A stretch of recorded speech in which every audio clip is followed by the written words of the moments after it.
ሰላም ጤና ይስጥልኝ። ይህ በአዲስ አበባ ከተማ ሰላምና ጸጥታ አስተዳደር ቢሮ ኮሚኒኬሽን ዳይሬክቶሬት እየተዘጋጀ የሚቀርበው ሰላም አዲስ የተሰኘ ሳምንታዊ መርሃ ግብራችን ነው። እነሆ በሳምንቱ ከተከናወኑት ተግባራት አበይት የሆነውን መረጃ ይዘን ቀርበናል። እንድትከታተሉን በአክብሮት እንጋብዛለን።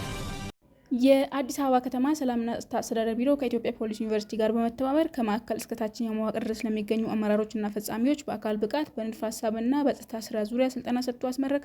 ስልጠናው ለተቋም ግንባታ ስኬታማነት እንዲሁም ለጸጥታ ሁኔታ መረጋገጥ በአካልና በአእምሮ የበለጸገ ሰራተኛ እንዲኖር በማለም የተዘጋጀ ስለመሆኑ የተገለጸ ሲሆን ስልጠናው በጀመረበት ወቅት በመርሃ ግብሩ ላይ ተገኝተው ንግግር ያደረጉት የቢሮ ኃላፊ ክብርት ወይዘሮ ሊዲያ ግርማ የጸጥታ አካል አእምሮ ብሩህ፣ እጁ ንጹህ፣ ልቡ ሩሩ መሆን አለበት የሚለውን መርህ በመከተል ራሱን ለለውጥ ስራ ዝግጁ ያደረገ መሆን እንዳለበት በንግግራቸው አበክረው ገልጸዋል።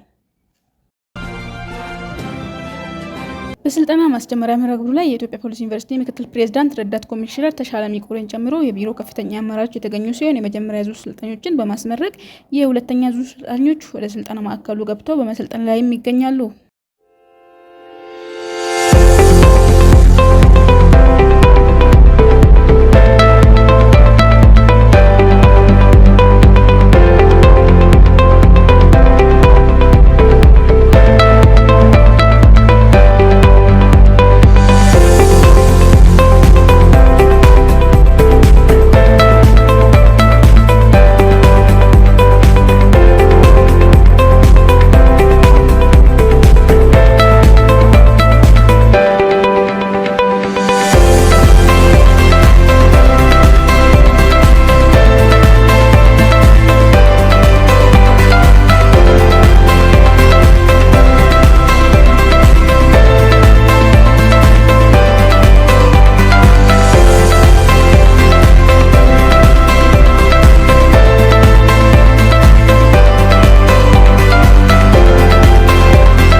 የሰላም አዲስ ተከታታዮች ለሳምንቱ ያጠናቀርነው መረጃ ይህንን ይመስል ነበር። እስከ ፍጻሜው ድረስ ስለተከታተላችሁን እናመሰግናለን። ቸር እንቆይ።